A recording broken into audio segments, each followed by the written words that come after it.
you. Now, our next guest has got a big fight on his hands. Yeah, after seeing off Weatherfield villain Nathan Curtis 7 years ago, the notorious gang leader is back on the cobbles. So can PC Craig Tinker keep the residents safe? We'll be talking with Coronation Street star Colson Smith next. But first, let's take a look back at the drama which rocked the couples. Hi, can I help you? Oh, no, it's all right. This is my mate, Craig. Nathan, pleased to meet you. Same. Ask me anything. I'll do anything for you. Work your magic. He's been grooming her, Sarah. He's been grooming loads of them.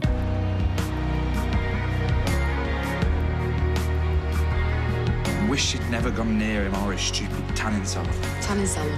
Nathan Curtis, I'm arresting you on suspicion of grievous bodily harm, causing the sexual exploitation of a child. You listen to me. If you don't keep your big mouth shut about this, I will do a lot more to your little girlfriend Bethany than I did last time. Do you find the defendant guilty or not guilty? Guilty. These are Lauren's last known movements, and she just didn't have a clue, did she? 7 years ago, that could have been me. It's Nathan. Delighted that Colson's here now. Yeah, we're chatting to him already. We're already like... Well, you're just saying that even watching that from 2017, even trying to remember back... I mean, the storyline was a big storyline, but those scenes and those moments, it's hard to sort of recall some of it. Yeah, like, I won't have seen that for years and years, and then seeing it back, it's like, oh, yeah, that happened, then that happened, and then you remember the days filming it and you remember the story playing out, but... Seems so long ago. I'm really getting old. We're all getting Sadly. old, that's the thing. But how is your character going to respond to Nathan being back on the street? Yeah, I think Craig... PC Craig Tinker. PC Tinker, Tinks. I think he's instantly alarmed at the fact that Nathan's back. Yeah. Because he obviously has the history. He knows what he was like with Bethany, and he doesn't want a repeat of this. And whilst the current case is going on with Lauren missing, Nathan reappears and Craig's brain is going, this is dodgy. Right. It's always going to be dodgy as well when he's back, because he was such a sort of insidious character as well, wasn't he? He was one of those baddies that was truly, like, bad to the bone and bad inside. Like, everything he did was just evil. Yeah.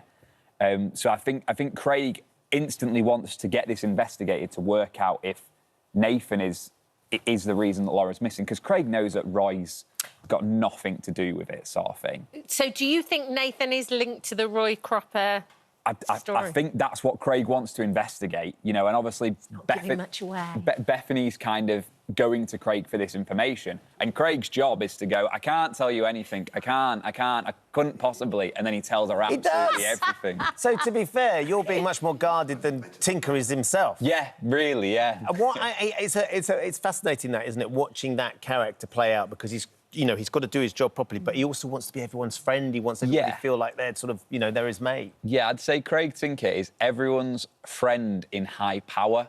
So he kind of... They come to him for the information. He goes, I couldn't possibly tell you. And then he just tells them what they need to know.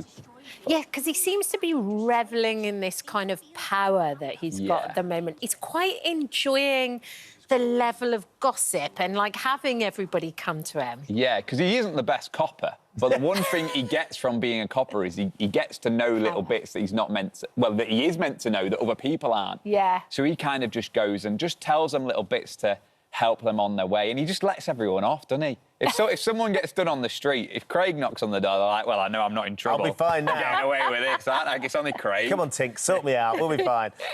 We're looking at that footage from when Nathan was back on the street in 2017, which was 7 years ago. And then you go back another 5 years before that, was sort of how old you were when you started. You were 12 years old, Colson. It wasn't supposed to... You weren't supposed to still be there. No, yeah, 2 episodes. That's all I went for. 2 episodes, non-speaking. And I remember getting the job and I was like, mint, 2 days off school. Here we go. So, yeah, and I went and I did the 2 episodes, and then about 6 months later, my agent at the time got a phone call and they said, look, they're thinking about writing the family in. Is he up for it? And obviously I was like, yeah. So then 2 episodes turned to 6 months, and now it's turned to 13 years, which is very, very crazy. Half my life. Look at you there. Look at that. Look at what we Look at the bonnet. Look at the hair, yeah. I wish I had hair like that now. But do you ever have those pinch me moments where you're like, oh, my goodness, I'm getting the chance to go to work with a collection of people that I really have fun with, and I do a job I really love? Yeah, every single day for me. Like, I love Coronation Street. I'm so proud to work there. every time I walk on that street, I kind of champion the show. So to be a part of it is it's just an honour, and I'm really proud of it, and I'm proud of everyone that works there, in all the departments and all the crews.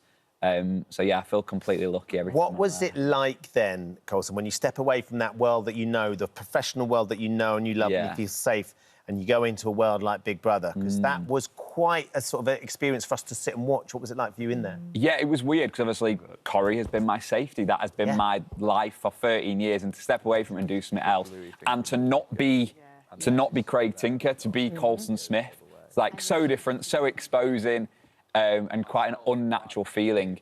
But no, I loved it. I loved being myself. I loved being away. And obviously, as soon as I got back to work, I completely felt the love from everyone as well. Straight back in as well. You didn't give yourself much time to decompress. Like 48 hours or something? I was out the house. So I came Thursday night. So I was out the house about 10 o'clock on the Friday. I was back in work at 7 a.m. on the Monday. What's a crime? I've got to be on it. Someone's got to say They had 3 weeks of running riot without me, they did. It's an amazing thing to watch, though, because we interviewed Vanessa and we had Louis on afterwards, and there's definitely a sense of sort of decompression needed having come out of the house, because everything is so heightened in there. Yeah, so heightened. Have you watched any of it? I haven't watched any of it. The only thing I've done is Jack and Ben, who I host my podcast with, they did episodes every single night, and I listened to them because I was like, I have my memories of Big Brother. I don't want to watch it because watching it will show the show in a different way, because I lived it, and I don't want to watch it because I've lived it, because everything's different, and I'll see things that I didn't know happened. Whereas listening to Jack and Ben talking about it, that's my mates talking about me in it. Yeah. So I was like, the podcast was kind of my way of watching it back. And you're going on tour with Jack and Ben now. Yes. You're doing On the Sofa, your podcast on tour, live. Yes, we were in Manchester on Saturday night. How is it? It was mint. We had a sold-out crowd. And Manchester's, it's the home venue, isn't it? So it's spot on. You know, and the venue we did was bring your own booze. And literally, the minute we got on stage, all we could hear was just tin cans opening constantly. And we were, it was mint. It was a great night. We're doing London on the 18th of May. And it's just so much fun because we're just three mates, and obviously we all became mates because of Corrie. Yeah. And is it? I mean, everyone's not listened to On the Sofa. Is it Corrie-centric? Is it? Were your experience online? What is it? It started off. It started off an education around films. Yeah. So basically, as an actor, I hadn't watched enough films, and they said you need to go and watch more films. And I went, well, if I watch the films you want to watch, you watch the films I want to watch. So that was how the playoff started. And now we talk about film and TV, but we also talk about what's been going on in our weeks, what we've been doing. It's life. Yeah, so on Saturday night, we talked about The Truman Show and me and Big Brother. It was kind of a nice parallel. Yeah. And in London, I think we're doing Notting Hill, because obviously, iconic London film. Yeah. Colson, thank you so much for popping in. Thank you. Thanks for having me. Enjoy the tour. What Yeah. fun. Again, getting to hang out with your mates. With your and mates, talk calling it work. I mean, it's Great, innit? Get Tinks on the case as Yes. well with Nathan. We've got to control that situation. Tinks will get Roy out, I'm sure. You've got to get Roy out, more importantly. Love you, Steve. Thanks Thanks for having me. Right, coming up.